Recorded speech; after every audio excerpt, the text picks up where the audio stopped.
алейкум. Добрый день, добрый вечер.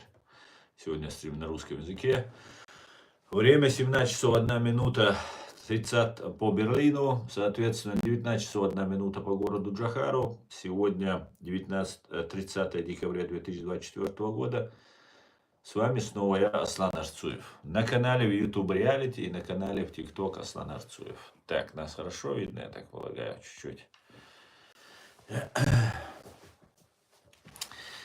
Итак, сегодняшний свой стрим я назвал Аслан Арцуев. Так как обычно, ФСБ разжигает войну внутри России. Сатанисты в погонах против верующих. 30, тут ошибочка, извиняюсь. 30 декабря 2024 года. Так. Дели салам ашваль бамут машваль ха. Как обычно, хочу начать свой стрим, пока мы тут все собираемся, с сообщения от Генерального штаба Вооруженных сил Украины о потерях русских оккупантов на украинской земле. За прошедшие сутки уничтожено и ранено в первый раз на моей памяти за столь длительное время 2010 террористов и оккупантов убито и ранено. Итого их цифра достигла 787 940 террорюк, плюс 7 танков, плюс 22 боевые бронированные машины, плюс 44 артиллерийские системы. Это все за прошедшие сутки. Плюс 31 БПЛА, 141 автомобильная техника и цистерны. Представьте себе, какие мощные боестолкновения там происходят. 2010 террорюк уничтожено.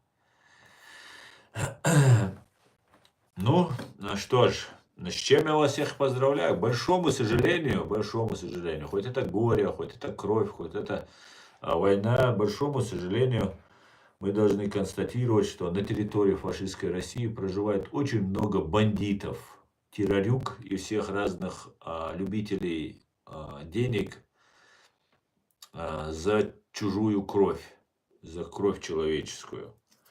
И эти все мерзавцы и подонки сейчас массированно утилизируются на святой украинской земле. К большому сожалению, вот такие вот события, в которых мы живем. Но это не по нашей вине, не по вине Украины, не по вине нас, Запада, чеченцев там и кого-либо. Это только лишь имперские стремления Кремля. Так, друзья, я вас всех приветствую. Напоминаю вам, всем, кто находится во временно оккупированной Чеченской Республике Ичкерия, либо в России, не пишите комментарии, не ставьте лайки, не пишите комментарии. Ваша безопасность в ваших руках. Наш канал находится под постоянным мониторингом, более того, под постоянной атакой. Сейчас вновь возобновились, хоть не такие сильные, но постоянно какие-то аномалии на нашем канале происходят. Поэтому ваша безопасность, друзья, в ваших руках. Только смотрите и все, и больше ничего не делайте. Хотя ваша активность, она мне была бы нужна очень. Всем салам, витаю, шалом. Шалом, Владимир Рабинович, шалом, дорогой. Аллаш, ва алейкум ассалам.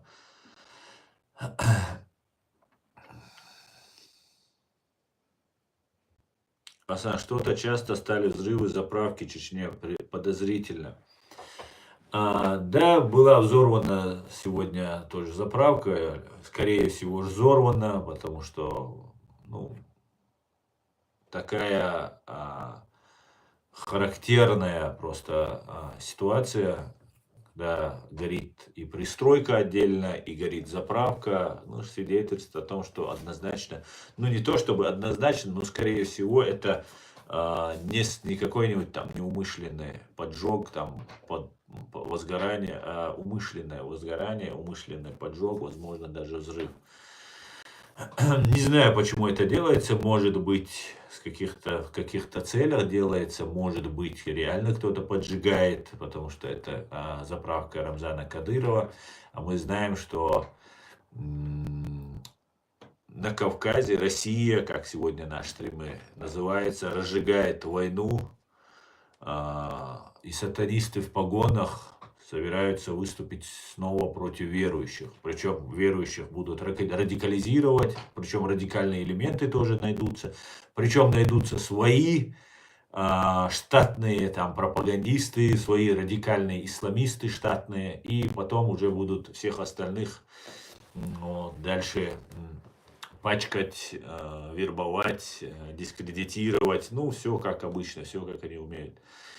Да, был взрыв, поджог, возгорание заправки, и все идет так, как мы уже давным-давно говорили. Не сейчас, не вчера, никогда там в Ингушетии ментов расстреляли, там еще что-то случилось. А мы говорили это уже, что к этому все идет. И сегодня сказать, что мы как бы что-то выдумываем, что-то происходит естественно, само собой, мы не можем, потому что мы все смотрим канал реалити и знаем правду. А правда в том, что давно Россия к этому подходила, сейчас, потерпев поражение в Украине, не справляясь с этим, с поставленными задачами, они, понимая это, сейчас собираются переключить внимание своего вот этого плебса, своей общественности, так называемой, на войну против верующих. И, кстати, к своим вот этим усилиям они обязательно найдут здесь исламофобов на Западе. Именно так происходило расчеловечивание чеченцев. Национально-освободительная борьба чеченцев была переключена на религиозные рельсы, и всем миром все радовались, все уничтожали, преследовали, репрессировали чеченцев. Все, я имею в виду, на территории России, а за пределами ее находились и исламофобы, и чеченофобы, которые оправдывали вот эти свою поддержку России тем, что мы какие-то террористы, исламисты, которыми мы никогда не были и не собираемся им быть. Если фашистская Россия убралась с нашей территории, о нас бы никто не знал бы. Мы бы жили в себе тихо и никого бы не трогали бы. Вот как-то так. Так, друзья.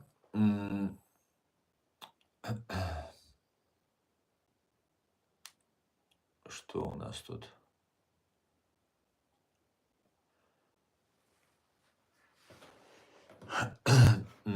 Знаете что, друзья, я бы хотел зачитать свой текст, который я выложил здесь. Так, он у меня был и на Фейсбуке, сейчас я его с Фейсбука вам и зачитаю. Текст о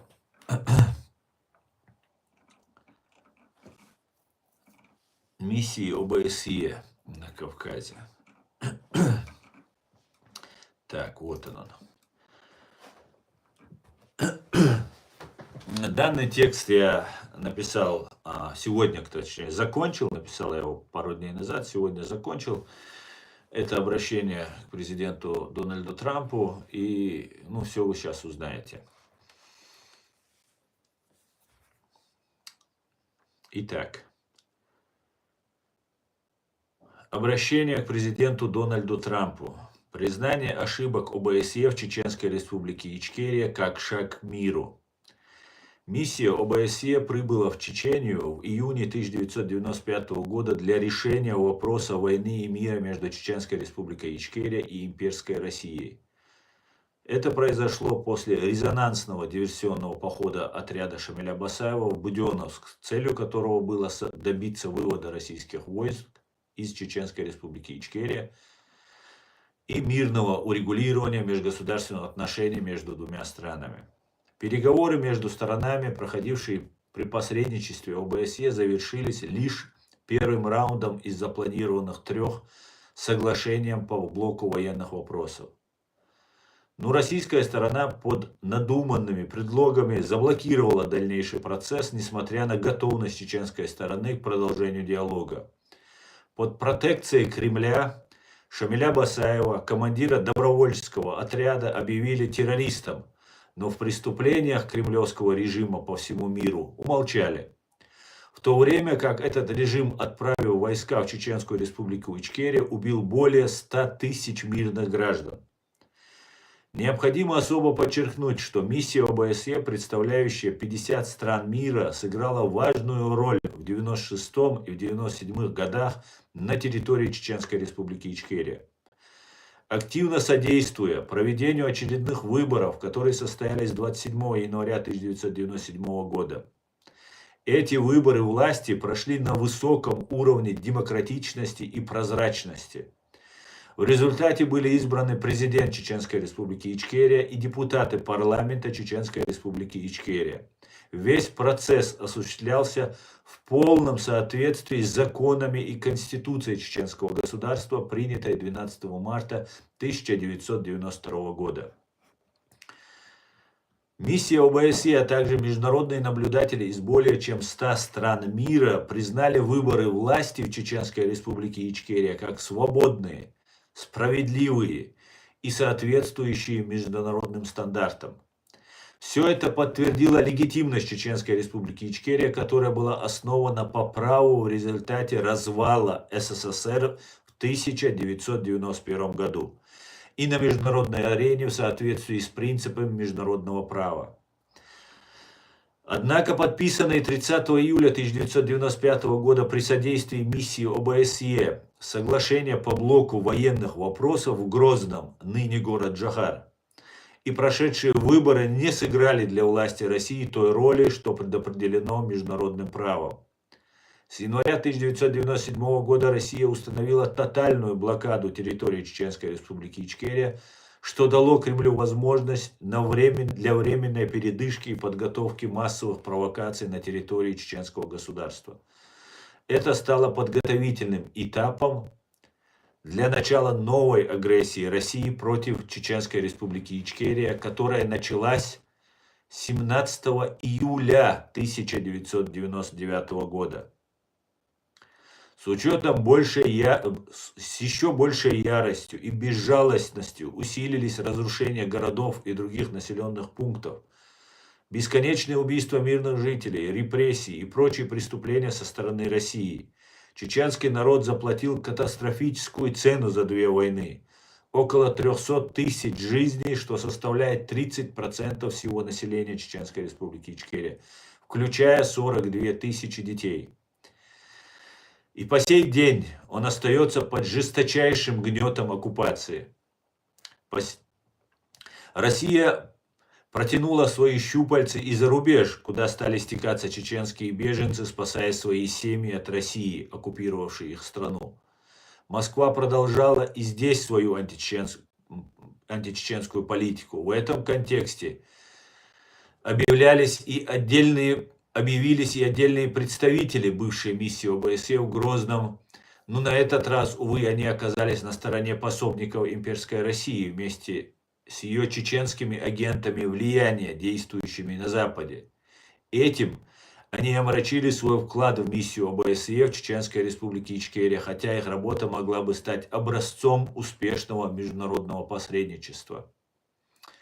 Действия международных посредников, таких как те, что имели место в 2001 году в Швейцарии и в 2002 году в Лихтенштейне на русско-чеченских переговорах, в особенности роль Тима Гульдемана, бывшего представителя миссии ОБСЕ в Грозном с 1995 по 1997 годы, и его пособников, включая Глена Ховарда, организовавших эти переговоры, стали объектом резкой критики. Их действия, нацеленные на урегулирование русско-чеченских отношений с незаконным подведением территории Чеченской республики Ичкерия под новую Российскую империю, вызвали осуждение даже со стороны таких известных экспертов, как Фредерик Старр, который указал на подрыв международного права и принципов суверенитета чеченского народа. С чеченской стороны на этих переговорах идею о подведении территории Чеченской республики Ичкерия под российский контроль лоббировали Ахмадов Ильяс, глава МИД ЧРИ, и Закаев Ахмед, вице-премьер КМ ЧРИ. Этот процесс достиг своей кульминации в октябре 2002 года на Всемирном конгрессе чеченского народа в Копенгагене, где была принята так называемая резолюция предательства, одобрившая подобное подчинение.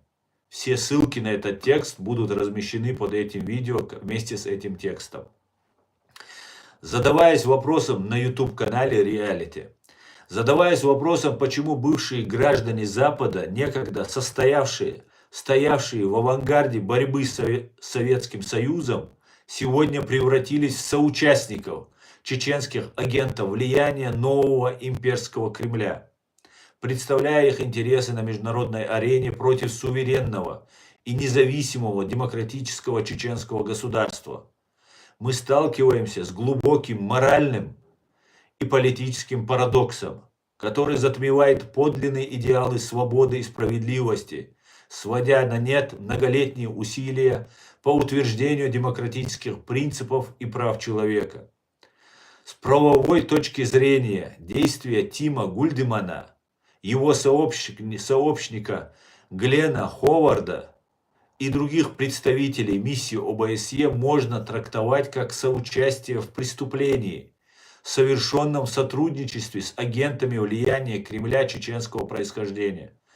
Пользуясь уязвимостью непризнанной Ичкерии, они не только способствовали непризнанной ООН, не только способствовали укреплению позиции России, но, вероятно, делали это не безвозмездно, открывая дорогу для будущих трагедий, которые в итоге обрушились на другие страны – Грузию, Сирию, Украину. И, к сожалению, это далеко не конец этой разрушительной истории, последствия которой могут продолжать охватывать новые регионы и народы. Уроки этой эпохи остались невыученными. И сегодня мы снова сталкиваемся с теми же лицами, которые предлагают свои циничные услуги, игнорируя волю народов, на судьбах которых они пытаются строить свою так называемую дипломатию. Правозащитная ассоциация Human Rights Center Ичкерия обращается к избранному президенту Соединенных Штатов Америки Дональду Трампу с настоятельным призывом признать деятельность Организации по безопасности и сотрудничеству в Европе, ОБСЕ, в Чечении не просто провалом, но как пример соучастия отдельных лиц в совершении тяжких преступлений против человечности. Мы убеждены, что без признания этих ошибок и без должного осознания ответственности за них, международное посредничество рискует утратить свою легитимность и эффективность. Такие признания являются критически важным для предотвращения будущих трагедий и для восстановления доверия к международным механизмам защиты прав человека. С уважением, Аслан Арцуев, председатель правозащитной ассоциации Human Rights Center Ичкерия, 30 декабря 2024 года.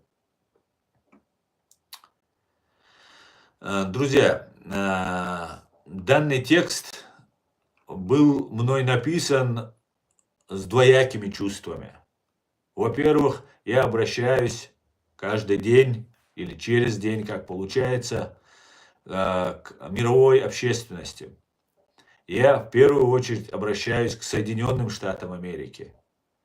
И как вы видите, у меня за спиной висит флаг этой страны, к которой я не имею никакого отношения, которой я не являюсь их работником или действую по их заданию. И мне тяжело, когда я раскрываю такие факты, прихожу к неутешительным выводам. Мне тяжело обозначать эти фамилии, называть этих людей. И я когда-то в своих стримах сказал, что я не буду называть имен западных пособников геноцида чеченского народа. Но, к сожалению, западные пособники геноцида чеченского народа продолжают свою деятельность. Они не собираются останавливаться. Скорее всего, они продолжат эту деятельность, но есть вероятность, вот данные люди, некоторые представляют демократическую партию Соединенных Штатов Америки, а как известно, Дональд Трамп, представитель республиканской партии, обещал провести проверки и зачистки коррупции, других нарушений. Америка достигла такого уровня и такого масштаба своей силы и мощи, что некоторые представители Соединенных Штатов Америки могут иногда, скажем так, злоупотреблять своими должностными полномочиями. Было бы хорошо, если бы эти люди занимали бы какие-нибудь посты в других государствах, не столь мощных и влиятельных. Еще лучше, если бы они работали где-нибудь в бизнесе и там злоупотребляли своими полномочиями. В этом же случае, когда великая держава Соединенные Штаты Америки берут на себя роль, уже давно взяли эту роль лидера этого мира, то для нас, для чеченцев, которые не искушены этой политикой, которые абсолютно далеки от всех сложных мировых перипетий, в итоге мы оказываемся обмануты и оказываемся на грани полного уничтожения. Мы сейчас находимся на грани полнейшего уничтожения. И нам нужны международные организации, нам нужно ОБСЕ, нам нужны другие организации, которые помогли бы нам, потому что мы находимся в постгеноцидном состоянии, в тяжелейшем состоянии мы находимся. Вместо этого предатели чеченского народа, враги чеченского народа, которые вместе с русскими уничтожали, помогали уничтожать чеченский народ, здесь, в Европе, на Западе, развернули свою преступную деятельность, и им начинают помогать люди на Западе. И мне, как рядовому гражданину Чеченской Республики Ичкерия, который верит в права человека, который верит в принципы демократии, который верит в свободу слова и все остальные принципы, которые декларируются здесь на Западе, в том числе Соединенными Штатами Америки. Именно поэтому я поднял этот флаг. Не потому, что мне Америка что-то дала или обещала что-то дать. Не поэтому, потому что я поверил, что в Америке, в Соединенных Штатах Америки, права человека, право народов – это не пустой звук. И мы знаем, что это не пустой. Я до сих пор в это верю, несмотря на разные вот эти эксцессы на местах, так сказать. Поэтому я призываю еще раз мировое сообщество, Соединенные Штаты Америки, всех других людей обратить внимание на проблему. Нам надоела русская ложь. Нам хватит лжи. Пожалуйста, не повторяйте русскую ложь и не играйте на их руках, им на руку. Нам не нужна новая ложь вместо русской ложи. Нам нужна правда, нам нужна истина. Я простой человек, еще раз говорю. Я такой же, как все, кто меня смотрит. Мы все простые, обычные чеченцы, которые оказались между молотом и наковальней, которые поверили, что на Западе есть права человека, принципы, демократия. Мы выступили бы, даже если бы не было на Западе этой демократии. Но и мы боролись за свою свободу. И нас поддерживали, декларировали это на словах. Но на деле оказалось вероломным вот это действия некоторых лиц. Поэтому этот текст, хоть и сложно был в написании, при всем при этом и он должен был быть написан, потому что, во-первых, Я не знаю, что будет, как закончится вот эта перестройка мирового устройства, что станет со мной. Я знаю одно, что чеченская молодежь и чеченский народ должен знать правду и про Тима Гульдемана, и про Глена Ховарда, и про других разных там деятелей, и про Билла Клинтона, которые совершали эти действия. Да, возможно, кто-то обидится на то, что я скажу, и скажет, да, не будем мы им помогать. Вполне возможно. Но я скажу так, вы и раньше не помогали, и до этого дня не помогаете. Поэтому ничего удивительного не произойдет, если не помогут. Но сказать своему народу, своей молодежи, я это обязан. Мы должны знать, где есть белое, а где есть черное. И так будет. И никто за нас, чеченцы, не имеет права решать. Ни большая русская банд-армия не может нас заставить это сделать. Ни разные пиджаки в галстуках не могут нас заставить поменять наше мнение. Потому что эта война началась не 30 лет назад. Эта война началась начата не Ельциным или ФСБ. Это начато глубоким русским внутренним империализмом, которое идет более 3 веков, по некоторым данным 4 века. Россия усиленно пытается скрыть от нас нашу историю, сжигает все наши книги, убивает всех наших умных людей, всю свою историю. Поэтому мы точно многих вещей сказать не можем. Но мы можем сказать одно. В сердце каждого чеченца горит огонь той несправедливости, которую оказали по отношению чеченского народа. Не то, что Россия. Россию мы знаем как облупленную. А то, что сделал весь мир, потакая этому. Поэтому я призываю еще раз обратиться к совести, к разуму, справедливости и обратить внимание на чеченскую проблему. Спасибо вам. Так, друзья, давайте я почитаю ваши комментарии.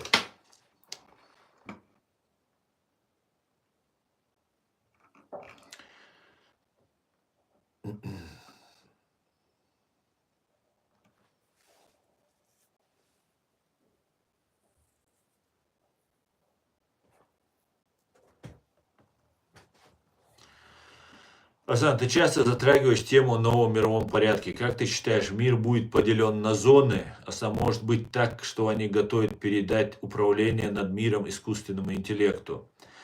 Ну, смотри, я полагаю, исходя из тех наблюдений, которые мы можем сейчас видеть, мир поделится на 2 зоны. Это будет азиатская зона, Китай и западная зона. Деление будет проходить вот так, на мой взгляд. Более того, искусственный интеллект миром управлять не будет, по крайней мере, пока об этом нет речи. Но то, что искусственный интеллект сейчас разрабатывает все, что мы видим, в этом нет ни малейшего сомнения. В том числе ведение боевых действий. Например, вторжение фашистской России на территорию Украины в 22 году точно предсказал искусственный интеллект. Об этом сами пишут в прессе. Знаете, интернет сам по себе появился где-то, не знаю, в 80-х годах, наверное, если не в 70-х, 80-х, по-моему. Многие технологии, которые появляются, первое время, если они интересны спецслужбам, военным, они сразу засекречиваются, если какие-то ученые что-то изобретают. И потом военные и спецслужбы пытаются для своего дела как-то эти технологии использовать. После того, как они уже полностью все изучили, поняли, как им пользоваться, дальше они уже открывают нам. Поэтому сегодняшний искусственный интеллект, который мы видим, он как минимум лет 10, если не больше назад, уже открыт и так разработан. А нам сейчас закидывают первую версию. Поэтому искусственный интеллект ушел очень далеко. Просто предельно далеко. И так будет дальше развиваться. Может, в конечном итоге мы придем к искусственному интеллекту, который будет там чем-то управлять. Но власть имущие, я сомневаюсь, что передадут просто так, без боя, какому-то искусственному интеллекту. Да, его поставят себе на службу, он уже стоит на службе государства. Но что полностью власть имущие отпустят власть, передадут, это нет.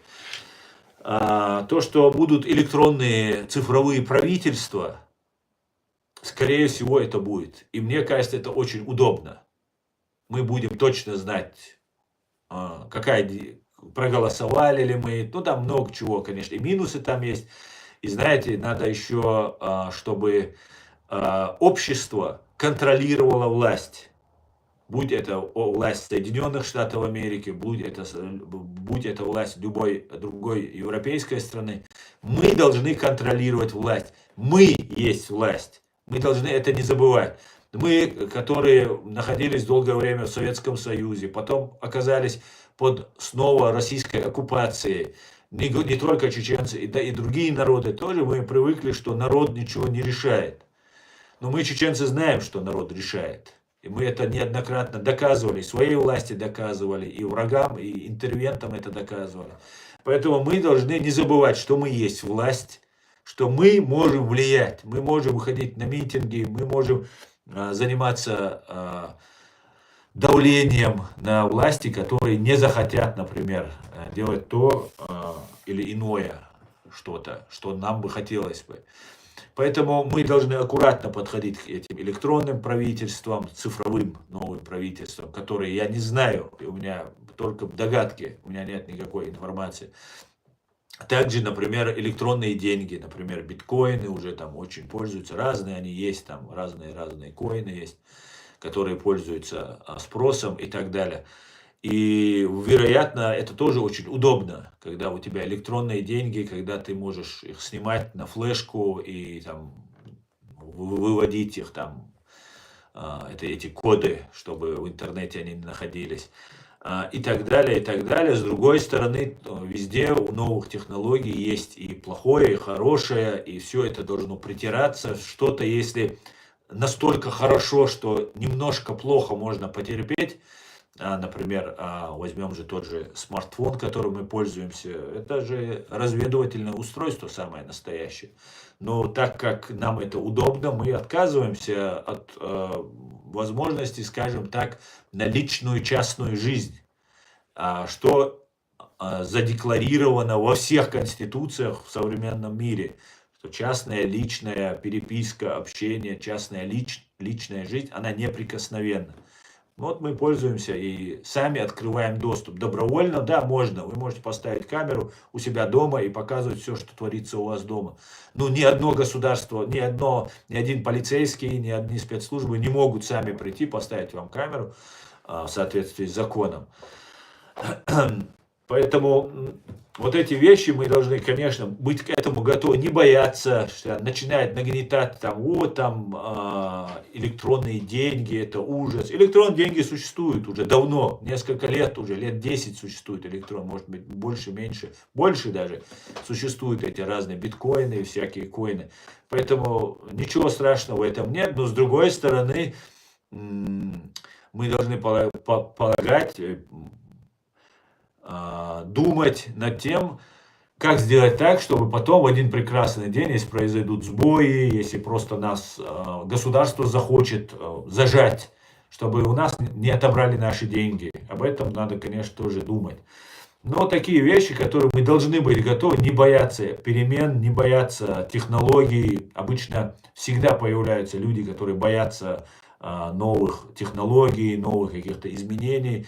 Плюс с учетом того, что мир все время ведет какие-то там подпольные спецслужбистские войны, находятся люди, которые сейчас в данном случае Россия говорит, что вот там будут электронные деньги, это ужас, что там будут электронные правительства цифровые, это ужас, там, и так далее, и так далее. И все как бы запугивают. Не надо бояться, просто нужно четко, хладнокровно посмотреть на предстоящее какое-то событие и посмотреть, критически на это посмотреть. И посмотреть, где мы сможем обезопасить, как мы можем себя обезопасить. Ну вот как-то так я это вижу.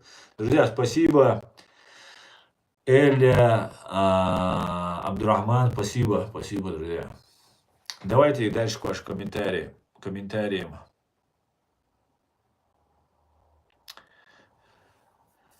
Cool guy. Hogwarts. Баркал. Самое интересное забыли. Эля, спасибо. Самое интересное забыли. Россия виновата, чеченцы все говорят, а русские молчат.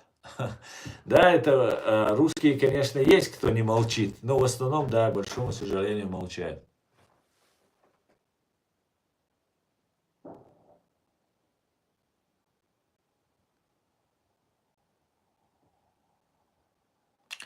Спасибо, друзья, спасибо.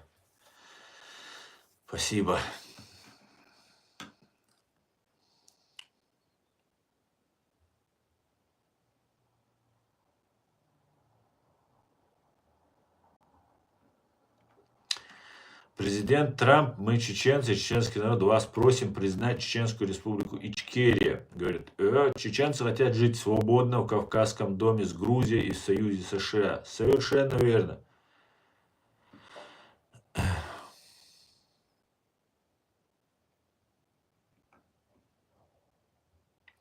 Надо на Facebook отправить. Да, я выложил. Facebook, X, везде я выложил.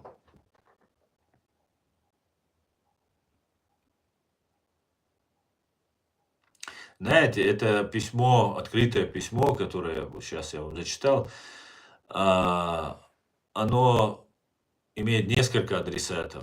Конечно же, оно адресовано Трампу, но при всем при этом оно адресовано чеченской молодежи и в целом чеченскому народу. Хоть оно написано на русском языке и на английском, но в первую очередь оно адресовано им, чтобы они знали, чтобы они понимали. Потому что, знаете, у нас, у чеченцев, было большое разочарование в том, что произошло.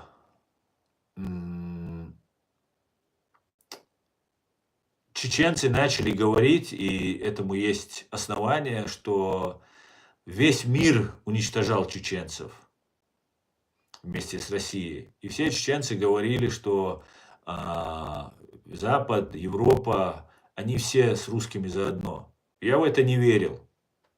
Я знал, что есть отдельные представители, которых русские купили, которые за русских, там еще какие-то цели. Но чтобы Запад был, это невозможно. С русскими заодно. Но при всем при этом, сейчас мне очень тяжело доказывать чеченцам, что Америка, она многогранна, она велика, а поэтому она и велика, величественна. Очень трудно объяснять чеченцам. И когда вот такие вещи происходят. И когда я пишу вот эти тексты, разъясняю, когда узнаю какие-то факты, вот в общении с Аядом Идиговым, который об этом нам рассказал, который свидетель, он, другие там люди. Вот эти вещи должны быть правдивы и остаться в истории. Это очень важно. Важно, чтобы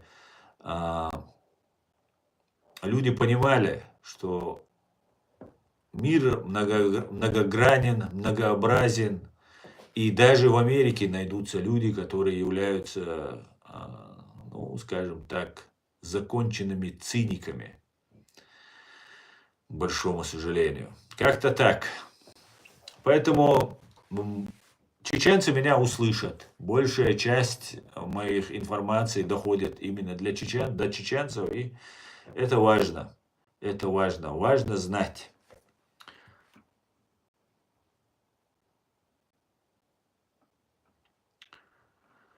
Так.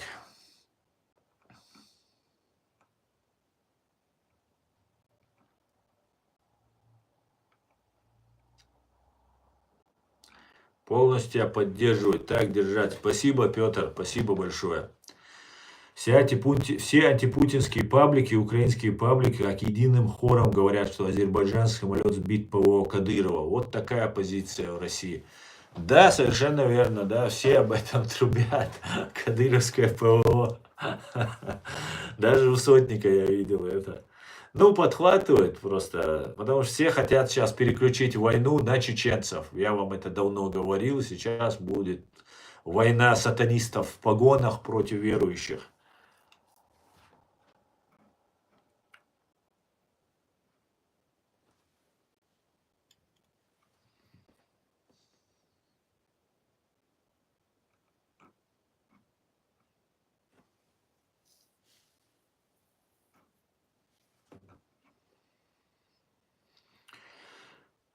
Салам всем свободным людям, салам, брат Аслан. Как бы там ни было, но руководство Азербайджана растоптало Кремль и Путина, что говорит о том, что ФРФ уже на коленях. Салам, дорогой брат. Эд. Да, я смотрел, Алиев очень красиво говорил, я могу сказать. Ну, я посмотрел на Алиева, президента Азербайджана, я вам скажу, другими глазами, можно сказать. Мне понравилось, как он говорил.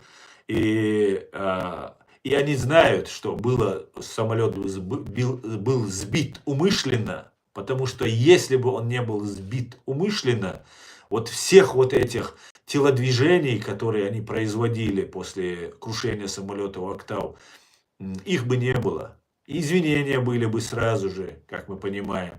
Поэтому, конечно же, у Алиева есть все основания говорить так жестко. И теперь я понимаю, что у него есть и все возможности так делать и так говорить. Поэтому отлично. Молодец, Алиев, молодец. Наш пацан. Так. И все СМИ мировые говорят, что ПВО фашистской Российской Федерации контролируется не Генштабом ФРФ, и свалить вину на так называемых кадыровцев не получится. Ломают рога дьявола ФРФ. Да, это абсолютно так. Вот только что был этот комментарий. Кадыровское ПВО. Кадыровское ПВО. Покажите мне хоть одного кадыровца, который окончил военное училище и умеет пользоваться этим ПВО. Не говоря уже о том, что им никто не доверит это ПВО.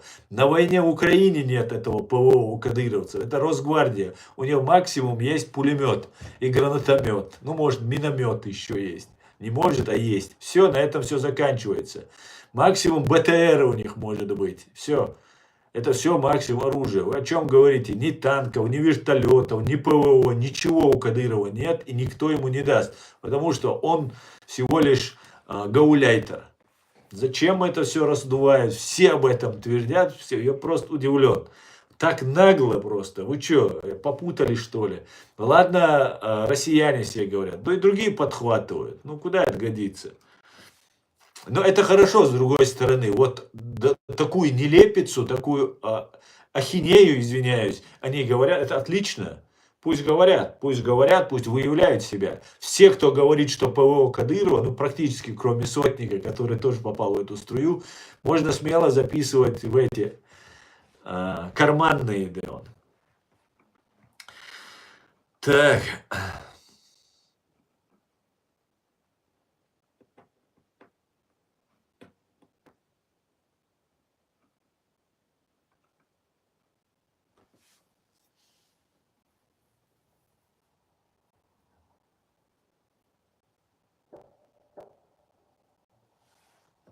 Не говори салам, говори шалом, ты же еврей. А салам и шалом, ты знаешь, что это одно и то же, между прочим? Понимаешь? Евреи говорят шалом алейхим, мусульмане говорят, или арабы говорят, их выражение, ассалам алейкум, это в Коране это выражение упоминается. И это значит мир твоему дому, ничего больше, ничего меньше. Что говорят евреи, мир твоему дому? А ты знаешь, кстати говоря, что те, кто не признают иудеев, единобожников, те вылетают из ислама, ты это знаешь? Ты знаешь, что иудеи и христиане – это единобожники. Понимаешь? Начинают там рассказывать, ну это те евреи были, потом те христиане были и так далее. Так вот, на каком моменте, на каком этапе закончилось, нам никто не объясняет, что иудеи перестают быть единобожниками, как и христиане, и вот они становятся уже мусульманами непринимаемыми. Ислам самая молодая религия, она появилась после иудаизма, христианства. После христианства через 650-40 лет, после иудаизма через 2800, 1700 или 2000 лет назад, то есть до нашей эры, до Рождества Христова, как мы знаем, иудаизм был. И самый упоминаемый посланник Аллаха является Моисей, Муса пророк. Муса.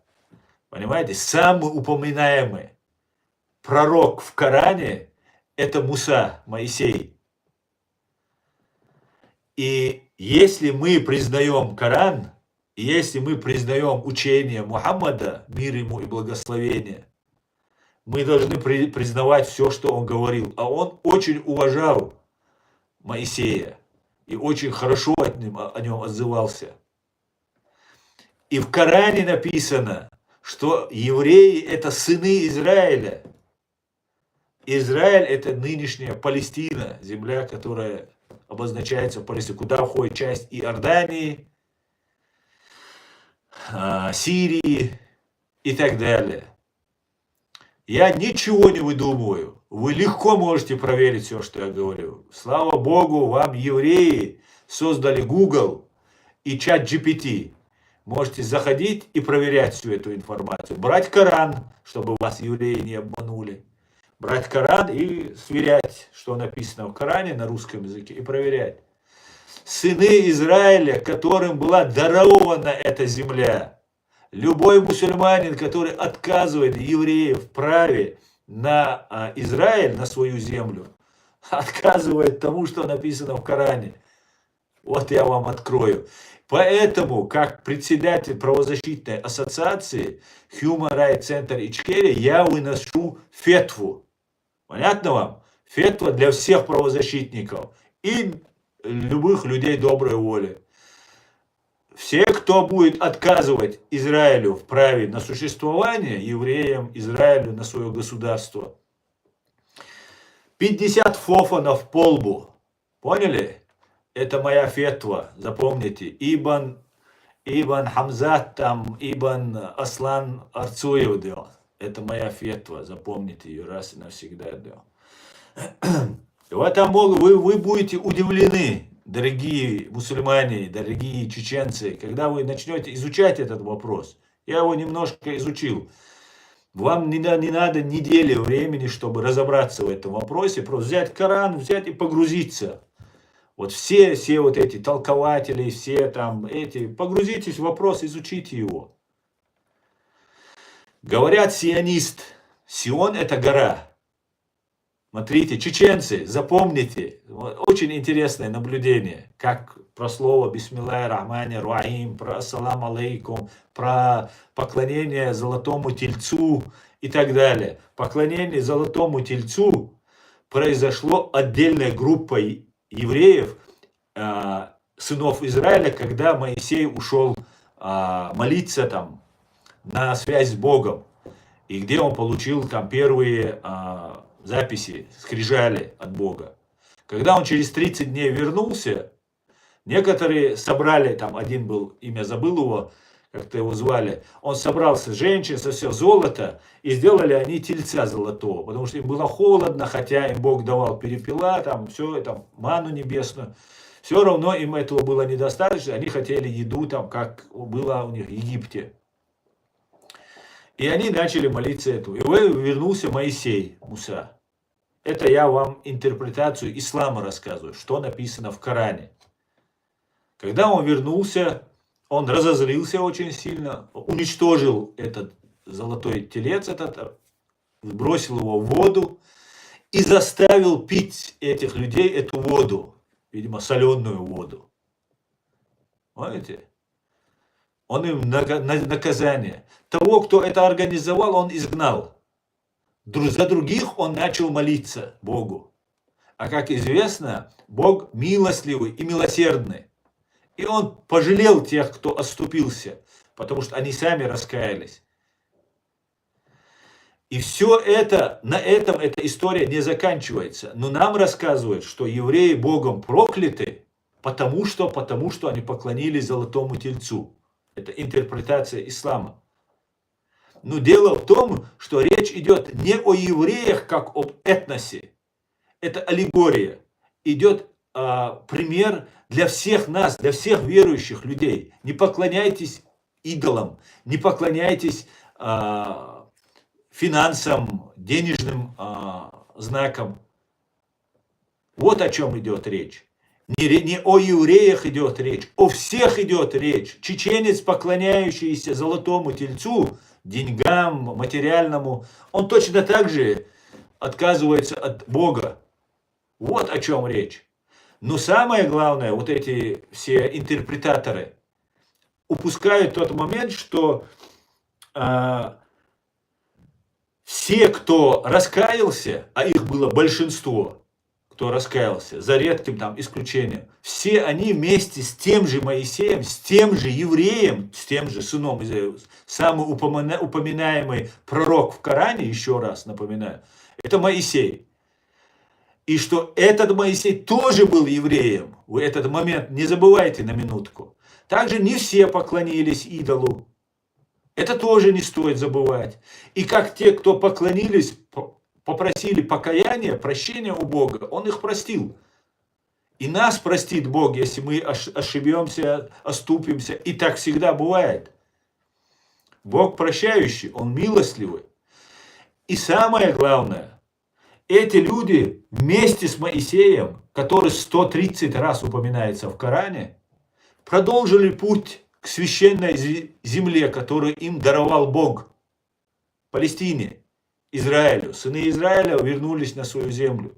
Да, они не сразу вернулись, там были враги, они там еще дальше скитались, там 40 лет выводили рабство из психологии человека. И потом уже свободные люди пришли на свою землю, где жили очень долго, 1000 лет жили и оставались жить. И до 1948 года там продолжали жить евреи, хотя их изгоняли, убивали, римляне, все, кто только может. Точно как к чеченцам было отношение. Понимаете? И теперь я возвращаюсь к важным моментам для чеченцев. Чеченцы, у каждого чеченца есть гора, откуда мы происходим. У каждого есть тейп. Да, это наша фамилия, это наш адрес. И у нас есть своя гора. Например, у меня есть гора Нашхо. Нашхлам она называется. У евреев она называется Сион. И когда евреи хотят вернуться на свою историческую родину, они говорят, возвращаемся на Сион. И этих людей называют сионистами. Тогда можете называть нас, меня лично, или моего тейпа людей, нашхоевцев, нашхойцы, нашхосты, или как это будет правильно. Можете нас так называть. Вот это и значит сионист. Конечно, пример не совсем точный будет, который я сейчас скажу, потому что Моисей не строил, тогда не было никаких государств, никаких международных институтов, как мы все понимаем. Это было 1700 лет до нашей эры. До нашей эры. Но давайте посмотрим.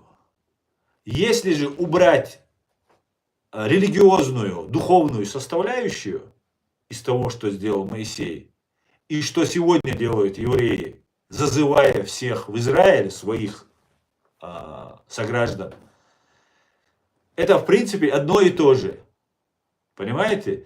Тогда с большой натяжкой, с оговорками можно Моисея, еще раз, с большой натяжкой, с оговоркой, назвать сионистом. Он зазывал евреев туда, на святую землю. Так вот, ответьте мне, чеченцы, если вы хотите, мечтаете, в Европе живете, за границей живете, где-то в других, в Москве кто живет, мечтают вернуться к себе на родину, сходить в свои горы. Я вот вел стримы и призывал евреев, там, и всех своих подписчиков, что мы соберемся на горе Нашха, будем жарить шашлыки и так далее, и так далее. Почему я говорил? Потому что для меня это ценно. Эта гора, это всего лишь гора, всего лишь земля, там, скалы, трава, там, леса.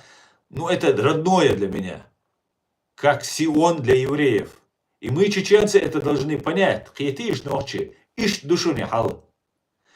Вся проблема у евреев в глазах русскоязычных людей появилась после образования израильского государства, потому что Советскому Союзу это не понравилось. Вот с тех пор евреи стали и проклятыми в Коране, в исламе и так далее. Вот с тех пор сионисты стали плохими людьми и так далее, и так далее. Ничего, никакой негативной коннотации в слове сионист нет. Как нашхоевец или чеберлоевец, или я не знаю, и так далее. Евреи говорят, что у них 12 колен израилевых. Это 12 сыновей от одного отца. Так вот, у евреев есть гора Сион. У нас есть гора Нашха. У других там Чеберлу, Шуату, Эхи, куюкаш, я всех сейчас буду вспоминать, потрачу время. Так вот, не является ли Израиль, сионисты, с горы Сион? 12, а 11 у нас на Кавказе. Раз у нас такие же понятия, горы там и так далее. Просто так, для размышления вам информацию. Сразу на меня только не набрасывайтесь. Не нашисты, а нашхисты. Нашхисты. Нашхосты. Мы нашхосты тогда. Поэтому, ногчи, пожалуйста, перестаньте повторять эту ГБшную пропаганду. Евреи – это люди, которые страдали, ну, может быть, больше даже, чем мы. Понимаете? Больше я не могу представить, что на этой земле может быть народ, который больше страдал, чем мы. Но, вероятно, они и больше даже пострадали. Мы никогда не видели, вот я, в молодости, в детстве, там где-то мы видели евреев, но мы с ними не дружили, не общались, не росли, не служили, не работали. Мы не знаем, что это за люди. Но нам рассказывают, что вот их нужно не любить. Это обман, чеченцы, мусульмане. Не дайте себя обманывать этой КГБшной, этой российской пропаганде. Как-то так, друзья. А про фетву не забудьте. Фетва 50 фофанов, кто нарушит ее. Еврей защищает своих евреев. Логично, говорит Ева. Я чистокровный чеченец. Чистокровный чеченец. И я знал, что вы будете говорить. И вы все это время говорите. Как только все, что выходит за рамки вашей пропаганды, вы сразу клеймите. Я еврей и так далее. Меня уже миллион раз перепроверили. Кто я знает, мою историю, мою биографию, все изучили. Поэтому нет, я не еврей. Но я поддерживаю евреев и Израиль, их законное право на существование. Вот что я могу сказать по этому поводу. Поехали дальше, друзья.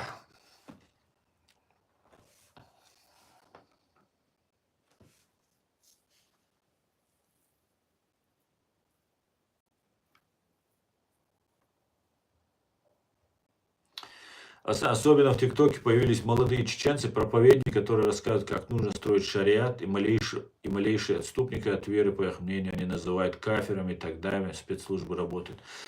Да, совершенно верно, совершенно верно. Это работа спецслужб. Мы видели прямо, вот все, кто смотрит канал Реалити, мы же постоянно ведем в хронологическом порядке, освещаем все события. Мы видели, как все это зарождалось, как они начинали там всю вот эту религиозную тему говорить и так далее, и так далее. Все, что я успевал там увидеть, прочитать и проанализировать, я вам выкладывал, и мы это вместе много раз обсуждали и говорили. Поэтому, конечно, сейчас готовятся вот эти провокации, мы должны быть готовы, не дать себя использовать в первую очередь.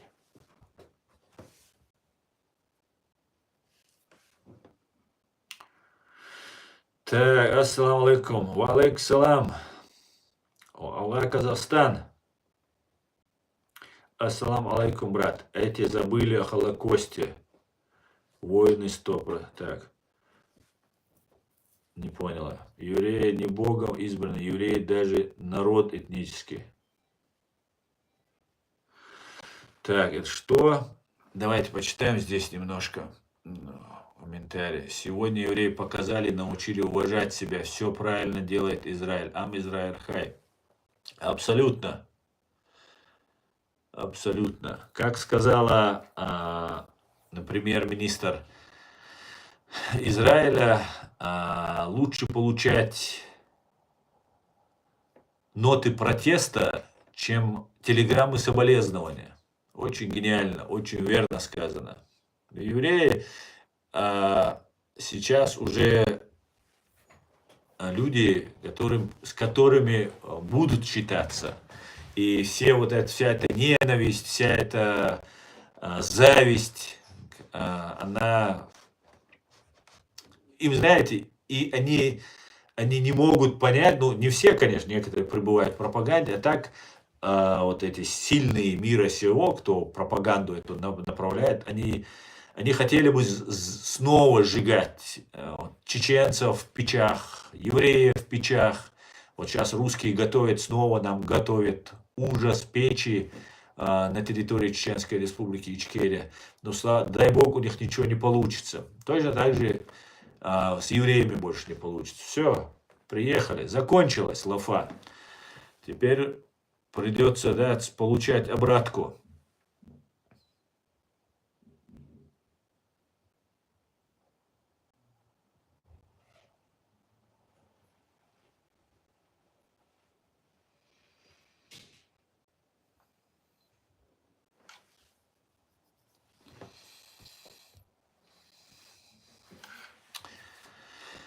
Так,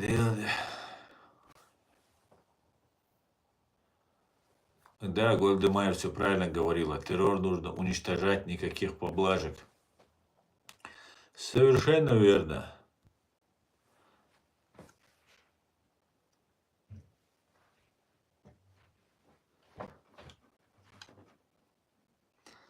Jüjet jäätsä magahti bo içkeres. Aunua içkere jüjet jääts. When you were boys. Целый решать жюжеты. Елсмани жюжеты. Елшу. Жюжеты яйца елсмани отдать дом. Потому что шел бюхом елсмани хочет хельч. Такому дадирувати наошани мовокус. Дерерюк жюжет гирмаю. Елсмани гирмаю. Йохчун. Так.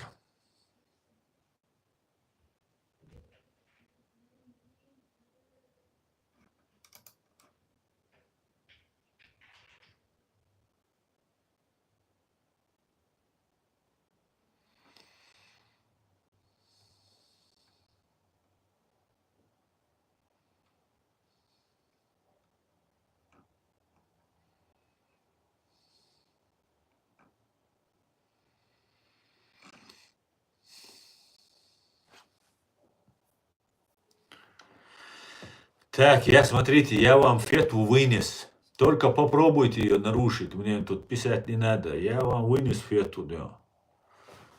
Все, закончили тему про это. Давайте про разжигание войны внутри России с сатанистами в погонах поговорим. Слава Украине, героям слава. Aslında zu Palästina что бера кахитион. Zu Palästina что бера кахитион. Amal bersan. Hun bara kahitison. Sun qatsagita so wu alwalro. Yahuda walro sun tsarya kahita. Amal bersan. Ahun khiyete nochi chwa doi что бдай андо берша ицтами дайо что. Asam baz alla sayınqa xiyet iz nisa dat iz тсахаллутика нарушение ща из осуждать из баз аллас. Та хомичау ночи камхаллак дештол. Чуви ансуек палестиниец. А ночи уй вообще. Кира ночи догдуя, ночи нэнс, ночи денвин уйо. Просто интересно до сон.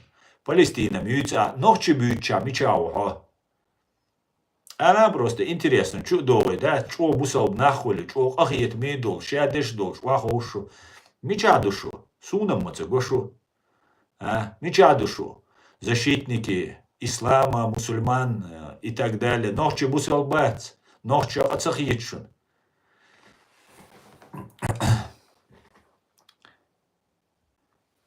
Ген мавал то, ген мавал боку камелду. Чуем, Палестина, асрой хаттер, динак жуаплуа, ген мол, швацо, жуаплуа просто. Хомичау, ночи бежь, халек деш, хомичау, ала солнца придеваешь, он хочет мою, рюк хат, асрой хатса, мою богу, хас юксан. Ала сюк, мичау, ночи хам халек деш, Палестина бежь, ахиеч, ахиеча вацуно, просто сул ахиет, сахиет, ала, и свою нерл ваксо, виц, чукуш просто, информация, провокатор, он самый настоящий. Просто аласюк интересно дусюк. Амал берсан. Просто интересно дерсу. Халдается. Ала мичао, ночи, хам халак деш, ду син цара дегеш, ду хомичао. Агуш мавацу, ар ичо, дусу кузахар лилеша, шуца агуш мавацу, мичадушу. Ночи хом защитник, ночи хом палестинский, турецкий хикро, защитник. Ночью ларим, ночью бьются барасю, хочу я, да. Ну ладно, иш дукшу, удир душон, иш дукшу. На ости дачу просто пелч айти извай би пойден дачу, ше Палестина сагатте, что дальше аишу, о трай ночью ома сагатте душон.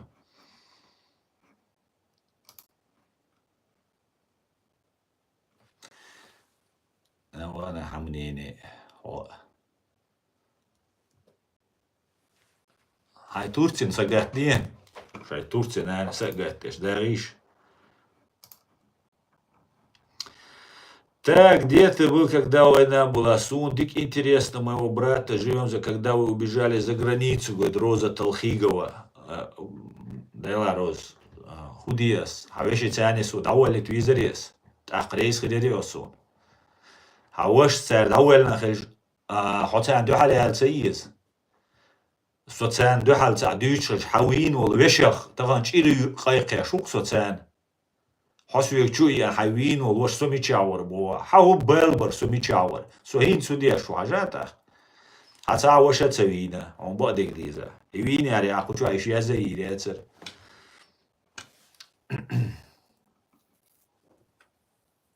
هم تشاور تو. Вот мы живем нормально, Кадыров, Рамзан пока живой, ночью бужи, Изю и Роза, вот чего лето уэллам бо, раск шуэллам галвиз пынета.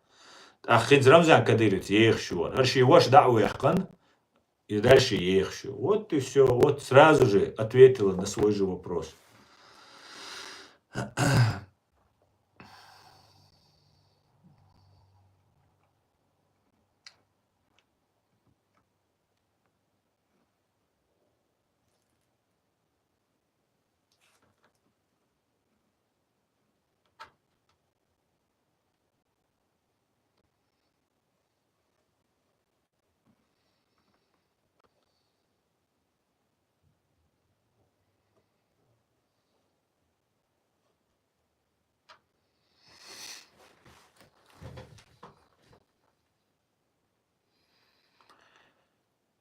Валейкум ассалам, война, машуэль.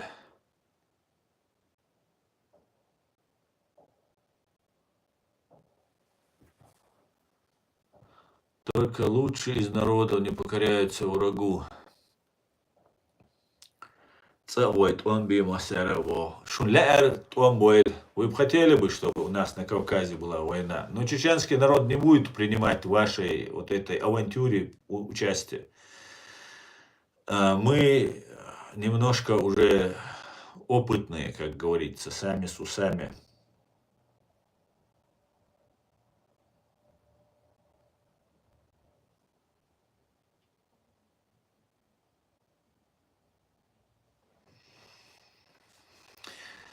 Израиль поддержал Ичкерию, сам Джахарда говорил. Да, вначале, да, так было.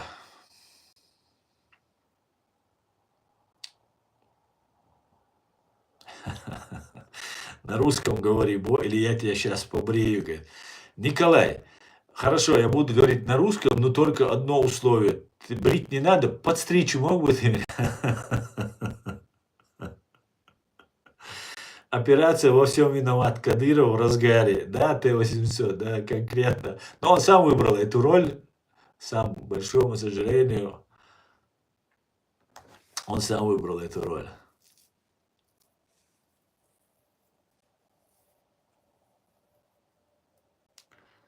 Слава всем борцам против Путина. Амин, амин. Хабат Любавич, ваш спонсор. Зинбарион, а что он спонсирует, да? Пожалуйста, скинь мне его координаты этого Хабада. Хабад кто? Любавича. Скинь мне его координаты.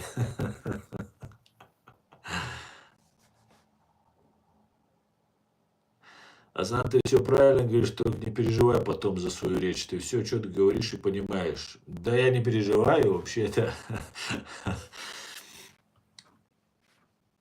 А так, благодарю, да.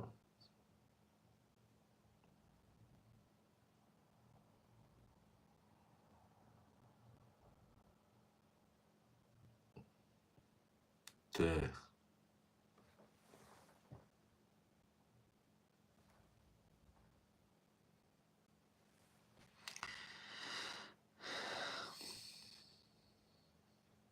Когда будут бомбить по Москве, кто знает? Не знаю, Алаш, не знаю.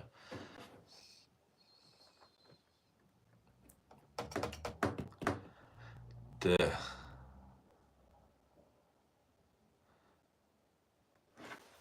так, дядя Аслан. Так, ты ник сменил, я так понимаю, Дулат. После, после развала Российской Федерации Чечня войдет в НАТО или Кавказ будет отдельным, как бы вы хотели? Ну, я бы хотел, по большому счету, чтобы мы вошли в НАТО. Чтобы Чеченская республика Ичкерия, полагаю, Грузия тоже вошли в НАТО, стали страной НАТО. Захочет ли это НАТО, не знаю. Но то, что я хотел бы именно этого. Но даже если мы не вошли бы в НАТО, я бы хотел бы иметь военный союз с Соединенными Штатами. Как это, ну, исходя из уроков истории и практики мировой, мы видим, что Южная Корея, Западная Германия, ФРГ, бывшая ФРГ, когда была. Ну, что еще у нас тут? Ну, много. Израиль на Ближнем Востоке. Ну, все страны, которые имеют тесные отношения с Соединенными Штатами, у них все нормально. Они и культура, и язык, и народ, и все развивается. И плюс они технологически, финансово, в военном плане, во всех смыслах очень мощные и сильные становятся. Я бы, конечно, этого хотел.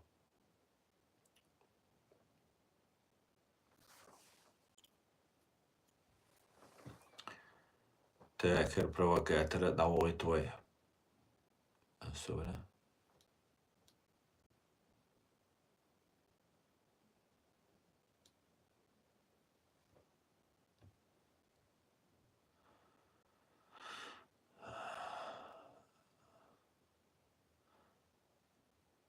Что, Воля, умничай, да, сейчас хорош. Я сам казах, тоже думаю, Чечня, Дагестан, Кавказ.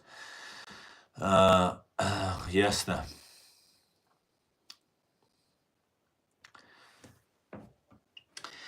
Так.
Вечная слава великому сыну свободной Ичкерии Джохару Дудаеву. Слава, слава, слава. Аминь, Захар, аминь.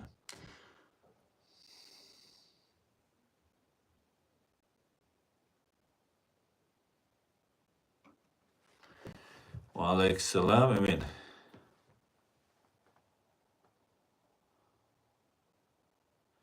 Привет, брат чеченцам из Баку. Салам, аминь, салам алейкум. Вам нужно размножаться однозначно.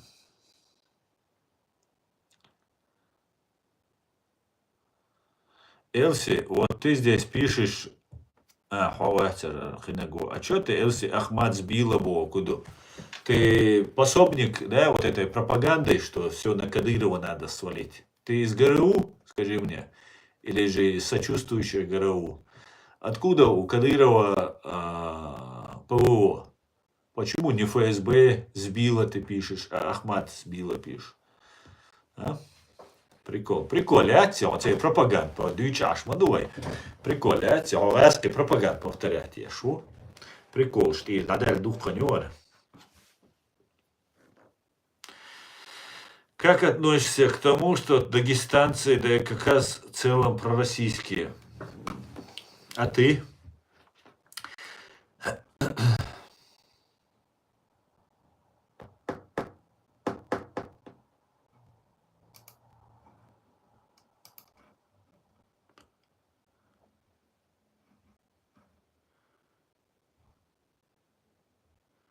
Я с Украины, мой друг, доброволец.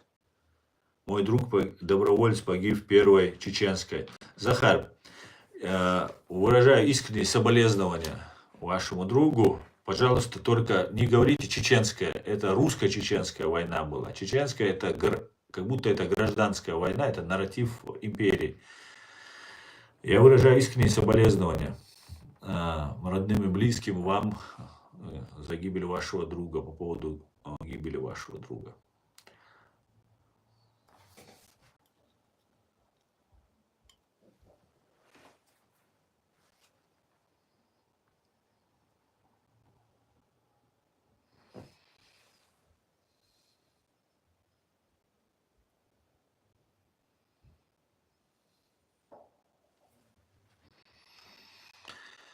Так, мы еще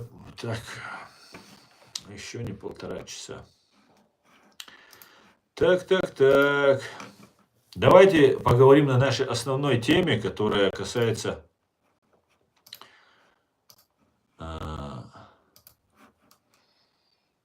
разжигания войны. Друзья, все основания есть утверждать, что Россия усиленно просто нагнетает обстановку, и они собираются максимально разжечь войну.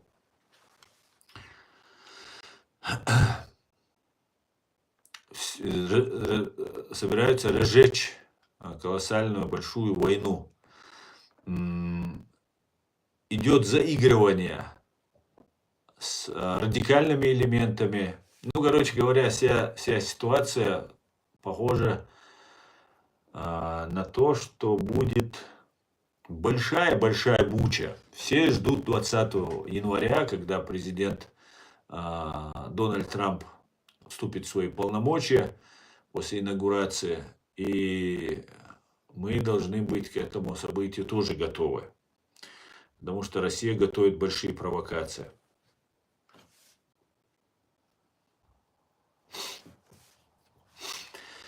Так, дело не понятно, можно так. После Украины им нужен следующий кризис. Путин только в кризисах может жить. Он с первых дней живет войной. Нету ни одного дня, когда Путин не воевал, как пришел. Да, в принципе, Россия всегда воюет. Всегда.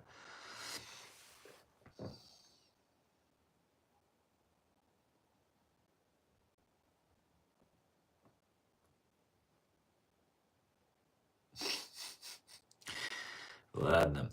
Пророческие слова Джохара Дудаева обязательно сбудутся, и взойдет солнце над моей Украиной. Дай Бог, дай Бог.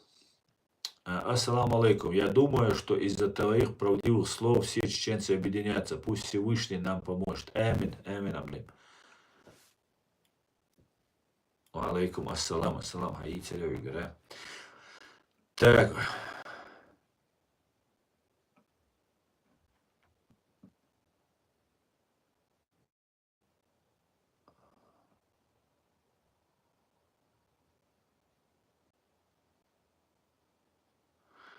добрый вечер.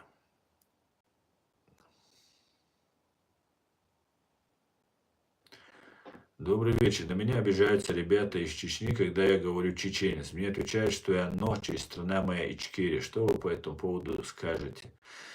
Ну, я скажу, что они правы, что мы народ Нохчи, и наше самоназвание это Нохчи. И благодаря острову Чечен, который расположен в Каспийском море, появилось это первое наше знакомство с русскими. Произошло именно в этом месте. С тех пор нас называют чеченцами. И это слово, это название нашего народа уже укоренилось в мире. Все народы на всех национальностей, все по-своему склоняют и по-своему произносят это название. И, конечно же, ничего плохого в слове чеченец нет. Как нет в слове ничего плохого слова нохчи. А Ичкерия это наше государство, которое вот недавно, 30 лет назад, 33 года назад образовалось. И с тех пор мы вот ичкерийцы. Хотя это только одна часть, да, Ичкерии, как, например, Израиле, только вот там Сион, гора, это одна часть, там другая часть, там и так далее, другая. Поэтому вот ничего плохого я не вижу, абсолютно нормально. Чеченец, какая разница, если все в мире так называют.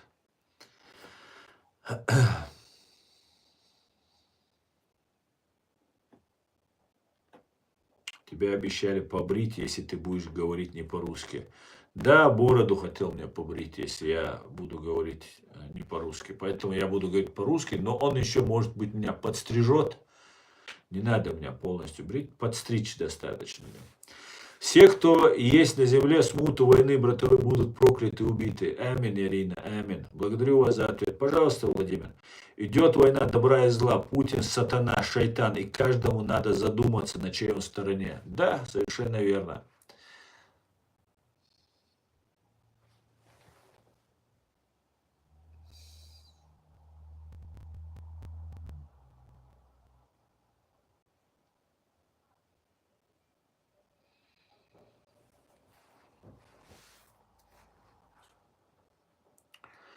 Валейкум салам, брат Азербайджан. Что можно сказать о казахах в Казахстане, политике и так далее? Я не обижусь, только честно.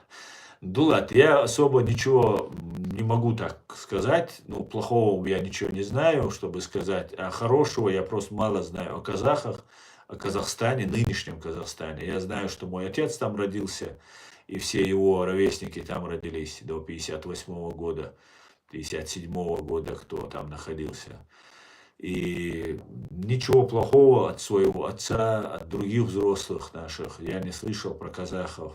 Слышал только, что жили, нормально жили. Да, были и эксцессы были и так далее, но и помощь была, и поддержка была. И сейчас до сих пор там живут и так далее. Ну, вот как-то так. Так что Аллах Казахстан, Аллах Казахстан.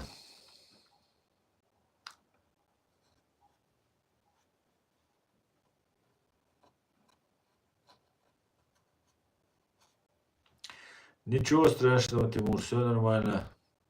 Брат, прости меня, юмор. Ничего страшного, он тоже шутил. Побрить он меня не может в силу просто технических возможностей. Он шутил, я шутил, и ты пошутил. Все нормально, ничего страшного. Слава Богу, рад слышать вас. Это отношение настоящего чеченца, а не приспособленца кадыровца. Я Беларусь, я помню, сколько вы пролили крови в борьбе за вашу землю, за нашу свободу. Совершенно верно. Низкий поклон казахам за поддержку Украины, за юрты незалежности, які стали символом, говорит Захар. Присоединяюсь, Захар. Я верю, что все угнетенные Россией недоимперии будут освобождены. Да, дай Бог.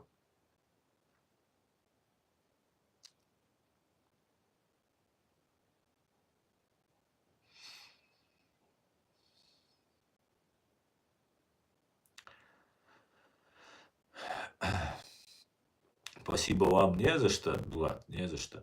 Добрый вечер, Асна. Что скажете про езидов? Может, вы, ребят, вы Google откроете, у шейха Гугла спросите про казахов, про езидов. Григорий, я с большим уважением отношусь к езидам. Я большим уважением отношусь к курдам. Я отношусь к всем, кто борется за свои права, за свою страну. Большим уважением. Кто хранит свою культуру, как это делают, тысячелетнюю культуру, как это делают езиды.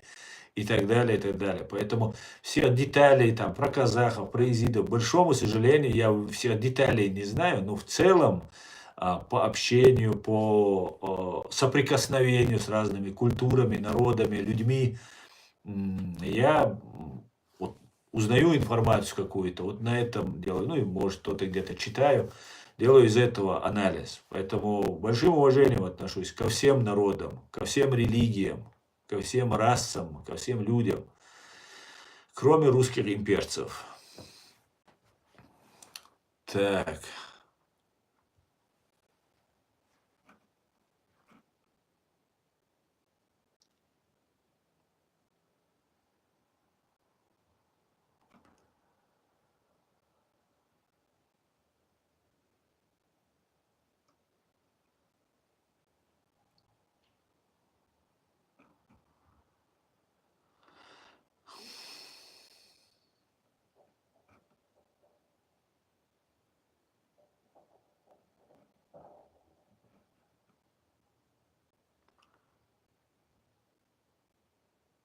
Получается, Нохча для вас это должно быть достойно и гордо.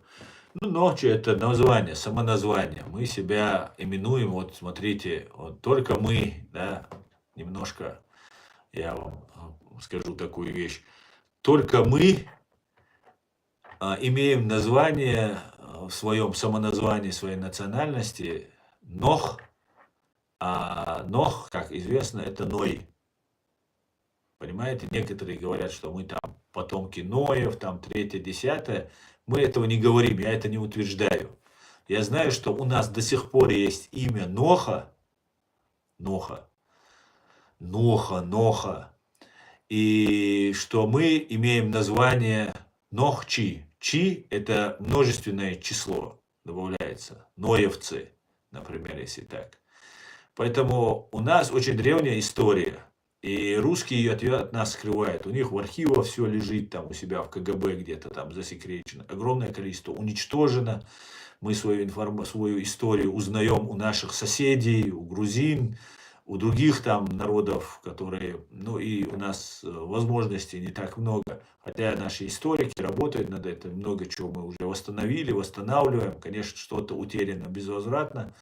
Ну, по факту, вот так. Я не утверждаю, что мы потомки Ноя, потому что мы все, в принципе, потомки Ноя.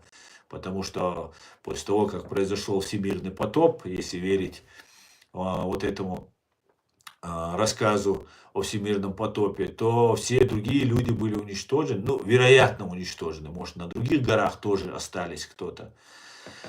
Поэтому и после уже с Кавказа считается уже дальше, и что на Кавказе именно ковчег был затерян, и его до сих пор ищут, в том числе в Чечне его ищут, что ну, пусть ищут, хорошо, свежий воздух там, работа на свежем воздухе, она помогает очень хорошо, но вот такие вот дела.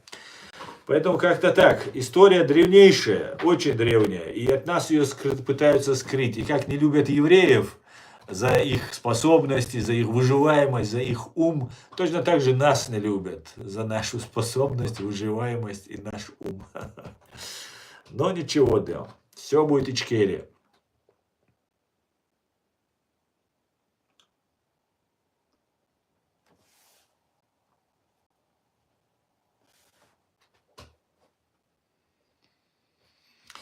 Слава Украине, живе Беларусь, свободу Ичкерии. Амин, амин, амин.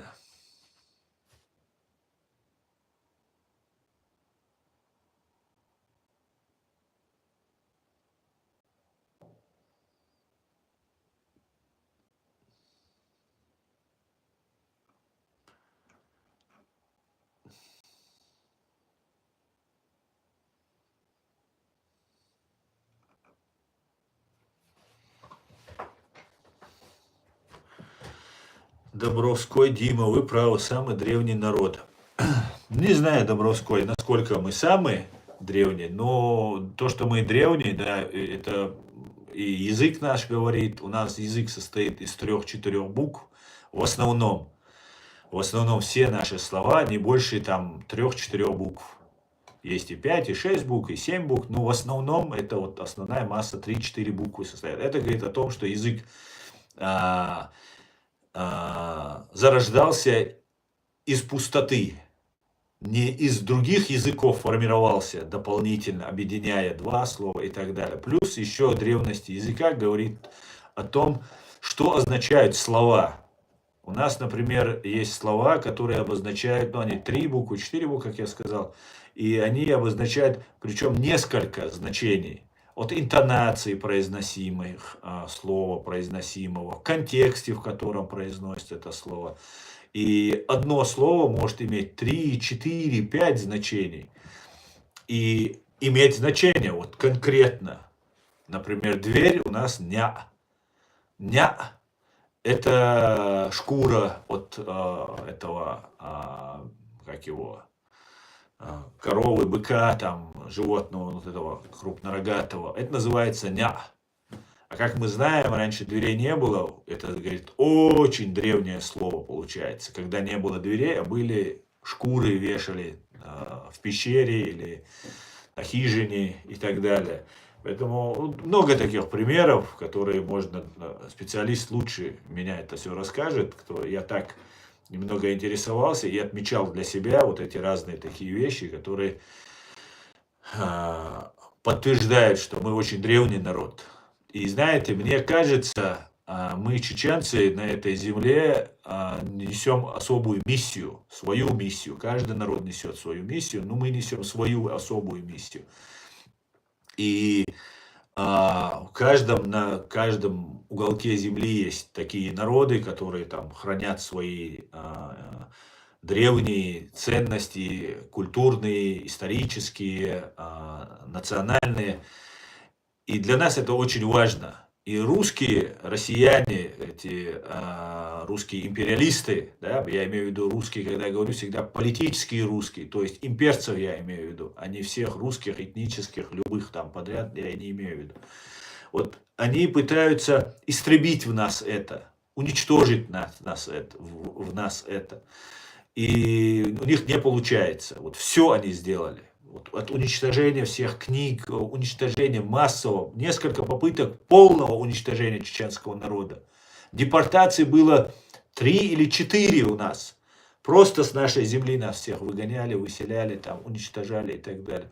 После большой так называемой русско-кавказской войны, на самом деле, это была черкесско-чеченская война в основном, хотя все народы воевали, но в основном гибли вот эти два народа. Нас было 2 миллиона. К концу нас стало 120 тысяч. А брать отдельно черкесов, их только лишь убыхов и шапсудов, если я правильно произношу, до миллиона уничтожено. Представьте себе масштабы на маленьком Кавказе, какие масштабы геноцида устраивала фашистская русня. Поэтому у нас Россия сделала все, чтобы искоренить в нас нашу культуру, наши традиции, но у нас это сидит на генетическом уровне. Нам это закладывается. И мы должны это все сохранить, и мы это сохраним. И мы сохранили это, несмотря на геноцид 1944 года, на геноцид от последних годов, которые происходили. Ничего не изменилось. Мы остались теми же чеченцами. Даже те, кто находится на службе России, они являются чеченцами. В силу разных обстоятельств. Можно их обвинять, можно много что делать, но, скажем так, разные были деятели, как я зачитывал письмо к Дональду Трампу насчет действий ОБСЕ и так далее. Много было разных эпизодов в этой жизни. Как-то так, друзья, как-то так. Поехали дальше. Алейк салам, Томас, Машуаль. Амин, амин.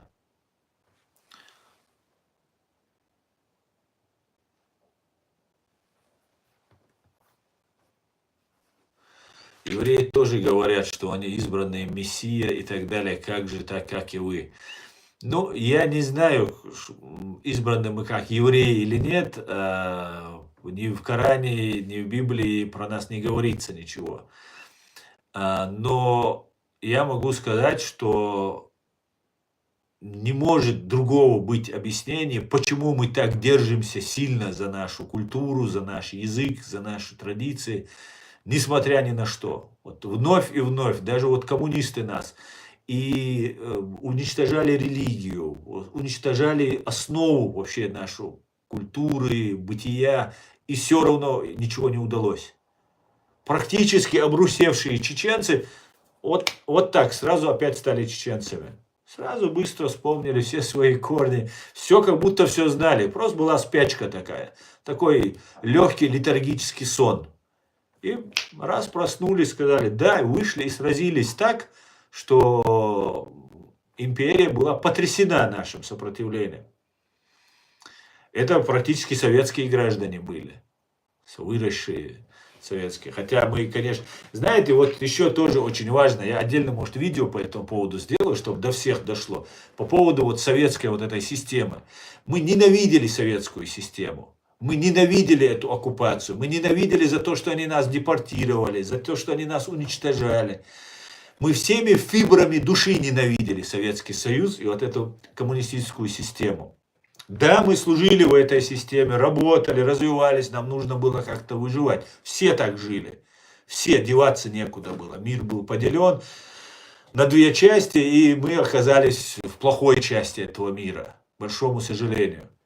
И после геноцида 1944 года, когда мы потеряли 70% нашего народа, то, ну, скажем так, не было ни потенциала, ни возможностей высказывать своих мнений, там, сопротивляться и так далее. И был такой очень самый важный праздник в этом Советском Союзе. Самый-самый главный. Скажите, как назывался этот праздник? Пожалуйста, напишите самый главный советский праздник, который отмечала вся страна. С мандаринами, с оливье и шампанским. Это был Новый год. На этот Новый год всегда ставилась елка. И нас, всех детей, взрослых, заставляли идти на эту елку. Водили детей, взрослых заставляли и так далее, и так далее. И мы, как самый главный советский этот праздник, ненавидели этот праздник. Мы презирали все, что связано с коммунистами, с Советским Союзом и с их праздниками. Мы не знали, что на Западе есть, тоже отмечают елки, там еще какие-то праздники. Ну, кто-то знал, кто-то не знал, но в основном как бы мы жили вот в этом русском информационном поле, в советском коммунистическом информационном поле. Так вот, когда развалился Советский Союз, мы начали избавляться от всего, что связано с Советским Союзом и Россией. И что сделали пропагандисты? Обратите внимание. Зная, что у нас отторжение на все советское, а это не советский праздник, между прочим, Советы сделали из него для себя самым главным праздником. Это мировой праздник. Все, это не имеющие ни религии, ни национальности, ни континентальных ограничений, разграничений. Это общепринятый праздник. Заканчивается год. И единственное дерево, которое имеет листву там или зеленое, это елка, ель, елка. И это украшалось, и всегда радовались, что наступит скоро лето, скоро будет следующий год, новый, и эти будут. Просто календарный год заканчивается. Не имеющий отношения ни к религии, ни к нации. Это такой праздник. Но нам он ассоциировался как, еще раз, как советский, коммунистический. Зная нашу психологию, кто-то хорошо знающий нашу психологию, хорошо знающий наш культурный код, ментальный код, представил это. Сперва нам рассказали, что на елке вешались внутренности там разных там людей, и это сатанистов там какой-то знак. А нам, чеченцам, это было легко в это поверить и принять. Потому что все КГБшное, все коммунистическое для нас было чужим, вражеским. И когда сейчас нам вдалбливают информацию и рассказывают, такой, знаете, такой фетиш стал, такой камень преткновения елка. Представьте себе, все чеченцы не любили елку, потому что она еще раз коммунистическая, советская. Но когда мы стали свободными, нам начали говорить, что эта елка, она не просто коммунистическая, она сатанистская. А эта елка не только у сатанистов, коммунистов была, она во всем мире использовалась.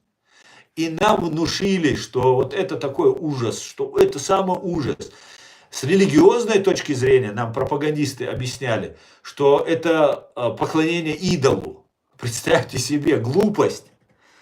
Глупость самая настоящая. Когда вы дарите своей маме цветы, и она ставит их в вазу цветов, вы что, поклоняетесь этим цветам? Или ваша мама поклоняется этим цветам? Нет, это только украшение. Только для поднятия настроения, для хорошего антуража в квартире, в доме. Понимаете? И сейчас, вот я сейчас, когда в Сирии начали, там елку сожгли, чеченцы елку сожгли, бородатые мужики вышли выгнать всех чеченцев, они сожгли елку там. Я уверен, это провокация российских спецслужб. Я 100%, может не российских, может сирийских, там их полно этих всяких разных. Но этот момент, который еще с советских времен, самый большой советский праздник, чеченцы, все советское, все российское, русское, настоящие чеченцы, ни коллаборанты, ни предатели, не признавали. Да, жили, а куда деваться? И на елку ходили, и жили коммунистами, и в армию служили, когда 18 лет исполнялось, и так далее, и так далее. И вот нам сейчас, обратите внимание, чеченцы, как это искусно подводится. Во всем мире, это все знают, что это обычный праздник. И во всем мире представляется, что мы против праздника Нового года и елки, потому что это сатанисты. И таким образом нас представляют дикарями, какими-то отморозками. Потому что в этом случае каждый, кто ставит елку у себя, он тоже ощущает на себе угрозу со стороны чеченцев. Ведь ничего в этой елке плохого нет. Это что за дикари? У него в голове даже нет, что у коммунистов какая-то елка была, что они там этим гордились. И мы из-за этого имеем такую внутреннюю, скрытую такую память о том, что мы плохо относимся к елке. Понимаете? Вот как нами манипулируют, как нас пытаются, используя наши разные страхи, разные ментальные ощущения, используют против нас. Представьте себе. Ничего плохого в елке нет. Это вам вторая фетва. Если вы на нее не молитесь, не делаете из нее Бога, то ничего в этой елке плохого нет. И да, то, что она коммунистическая, да, и в этом мире так елку, как русские, никто не поддерживал. Да, здесь отмечают Новый год. Но здесь, в Германии, я могу сказать, самый главный праздник – это Рождество. Это демократическое государство, где воскресенье – это 100% выходной, и Рождество – это самый главный праздник, Weihnachten. Христианское Рождество, свой праздник. Да, Новый год, выходной, все, на второй день, по-моему, 2 числа, по-моему, уже рабочий день начинается. Никаких там 13-14 дней, 15 дней, как на России, уходить в беспропутную пьянку, здесь не приходится. Поэтому эти вещи нам еще, чеченцы, много придется переосмыслить, понять, откуда корни растут у этой, у той провокации и проблемы. И решить ее, донести до наших людей, объяснить им, что евреи нам не враги. Евреям Богом дана, нашим Богом, Аллахом дана эта земля. Она указана в Коране. У нас один Бог. По-разному они называют его, мы называем. Елка не является каким-то ужасным, страшным, каким-то отречением от религии. Это все обман. Это все обман, который нам специально навязывается. Единственный враг на этой земле и нас, чеченцев, и всего прогрессивного человечества является Лубянка и Кремль. И это надо запомнить. Друзья, на этом я свой стрим заканчиваю. Спасибо, что смотрите и поддерживаете. Все будет Ичкерия, да, мукла. Господи, благослови Америку, слава Украине, ам Израиль хай, живе Беларусь, Алга Казахстан. Всего хорошего, друзья, до свидания. Бюздек, алёль, марш, оль, адикюэль.